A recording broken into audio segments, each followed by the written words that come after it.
Yeah, yo. So, um, there was three kids, three, four kids, two brothers and two cousins, and they all grew up in the game. 15 years old, living street life, but was trying to become basketball players and trying to become college graduates and trying to work, but were basically forced into drug dealing and robbing and stealing and illing and chilling. And as years went by, they became artists, hip hop artists. And just to let you know, Jesus himself did a miracle and turned gangsterism and street life into music and graffiti and breakdancing. And you know, he bent reality for the good. And you have Jesus' enemy bending reality for the bad. When things are going good, he's bending reality, making it worse. Like when the hippie days, things were going good and oppression was being lifted off the people, and Malcolm X days, and here he comes with the crack. He bent reality, and meanwhile, all the people is still partaking from the spoil that he was giving out, not knowing and not realizing, blind to the fact that this was their family they were eating. So this Lord, who claims he's almighty and claims he's good and claims he's Jesus' father, has been the pioneer and the hand behind so much cannibalism. It's ridiculous. And it's even places that humans are eating each other. And he's behind this. These dreams that are non-reality but appear to be reality. When the brain of the universe becomes Jesus again, like it was in the beginning when Adam and Eve came, then you'll see dreams from Jesus where people are healing each other instantly, and people are not fighting, and people are never run out of money, and people are giving each other money, a lot of money, without any argument, and people, no one is homeless, and no one is a drunkard, and no one is a drug addict and a basehead. So these kids, as they grew into artists and street fame, uh, it was time to pay the piper. And three of them, these kids, these homeboys, these homies, um, had occurred a lot of sins. One of them had sold a lot of crack and shot a couple people. One of them had robbed a lot of people and sold a lot of weed and some crack, and the other one had did the same thing. He had a lot of rap songs and had some women, but the fourth one was the one who he was basically the leader and the smartest one and the brain behind everything, and he stayed out of.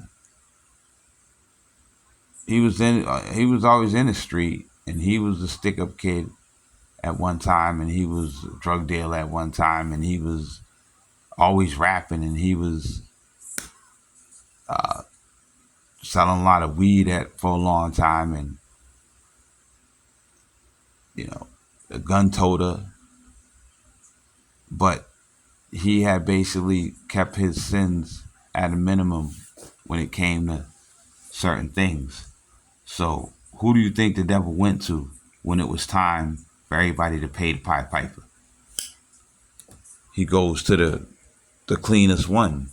He goes to the one who's changed his life. He goes to the one who's been working 2 and 3 jobs most of his life, and the one who was the cleanest as far as his deeds, the one who showed the most love, the one who had strayed away from wickedness, the one who didn't like to see people strung out on crack and didn't want to give people crack, the one who tried to go to church where the other ones that was hanging with him would never stepped inside the church their whole life, and unless they were forced by their mother when they was young, but they never did it on their own. And that's a big deal. A lot of people think that God doesn't exist, but it's a proven fact that this God does exist. Nobody knows what's going on, what he's doing, and why wickedness is being allowed. And you wonder why you don't heal instantly from a broken bone. But there is something there that exists that has made things better. Just look at 1960s and look at 2023 and look at the changes that have been made in the people's favor. And what is that? That's some kind of God. That's some kind of power. The world, if there was only the devil, the world would have got worse and worse until there was no world. Okay, until there was just stabbing and shooting all day long, no clean water to drink out the sink. Every vagina got AIDS, nobody can have sex, and all the cops are crooked, and the air's so dirty, people are dying from just breathing.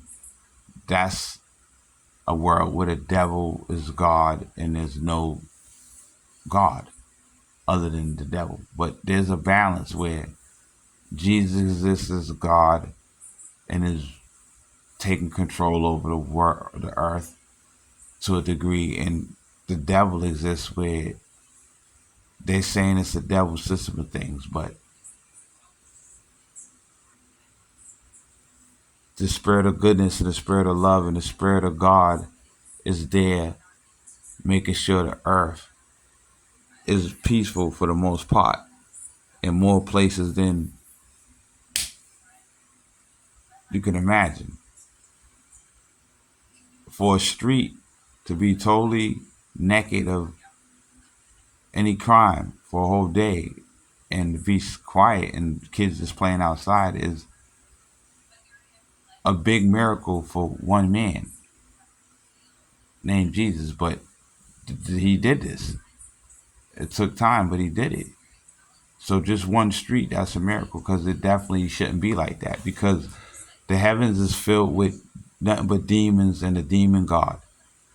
And they're going against the people in the world. But one man backed all of them down. And the universe took favor in him and gave him power. He was the universe. See, they didn't, the man, the universe became this man. And that's why he had the power to fight the universal Lord, who's been revealed as the ultimate devil. Okay. So they went to, now you have this Lord looking around on earth for clean righteous, powerful angels that are people so that he can steal from them somehow and give it to his wicked people. So when these four kids, these guys that were grown up in the street, that were truly angels, that were Israelites, pieces of Jesus, children of God, came up and they did miracles, all four of them, for the environment around them, and they changed the environment around them. And it's angels. When they were 11, the devil was ruling over this area hard. It was nothing but gangster life and street life and shootouts. But they turned a drug block into a music block, and that carried all over the earth. And the whole earth became a music earth instead of a crime earth. And nobody realizes that the earth was transformed from a crime infested, colorless disposition to a musical, colorful place where you had Spike Lee films and Damian Wayans and Martin Lawrence, where Jesus wasn't present and wasn't powerful, you wouldn't have that. Because before the 80s and the 90s, it was different. Everything was black and white. And,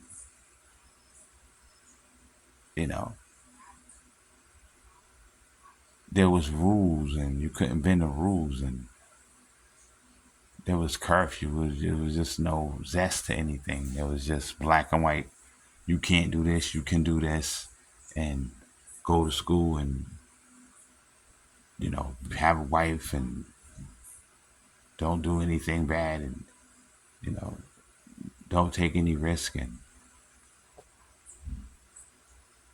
but so they went to, now you got this Lord trying to steal power from this righteous angel who grew up in the middle of hell. He's worked all these years to get out of the ghetto and to take his family and his baby's mothers and escape into paradise. But this Lord attacks him and turns his life upside down and puts him back, takes him out of his paradise, his apartment that he worked for, and takes his family and he comes down and gives certain guys power and goes after his baby's mothers and goes and sleeps with his baby's mothers. And meanwhile his power's out with all the babies and he's doing God's job. And while he was doing God's job, this God came down and became demons and snuck inside these guys and stole his baby's mothers and slept with them behind his back. And he made him not be able to take care of his family properly by taking everything that away from him and making him not get a car, making him not be able to go to work, making things go wrong for him so that he would look bad. And not only did he make these men do this, give these men the power to do this, he also became the females, the baby's mothers. He couldn't make the baby's mothers do what he wanted by them being them. He had to get inside them and give them a new soul and spirit so that they would cheat on their baby's father and sleep with these demons that were really him. So he didn't do it fair and square. If he had some demons that was big and bad enough to come down and sleep with Jesus' baby's mothers, and the baby's mothers had Jesus' soul in them like they originally did, then it's fair and square. But that's not what happened. He went inside them when they were asleep, and he fed them dead animals, and then he gave them a new soul. So they wasn't really the same person. So he didn't really steal Jesus' baby's mothers, because Jesus took his spirit out of the women and his kids, and then he let the Lord think that was he was doing something, but all he did is steal some useless human beings. They're nothing without Jesus' spirit inside of them. Jesus just had a family just to, show that, try to have paradise. But when it was found out that there still existed another personality in the universe, after they thought they destroyed the devil, that was still up there as the devil that was going against Jesus. Jesus had to discard his family he made and find out what was going on. And turns out that there's some other kind of creature up there in the heavens that is jealous of Jesus and went after Jesus and his family and his kids. And instead of sending angels to heal broken bones, he's sending angels to sleep with Jesus' baby's mothers and to go against Jesus and to take jobs from Jesus and they even went and made a child support agency so that the child support agency could use that to cripple the men so that they could sleep with their females. So the child support agency is truly made by the universal Lord in the universe to help to cripple the fathers of the original children, and so that they could get inside of other men and sleep with these men's babies' mothers. So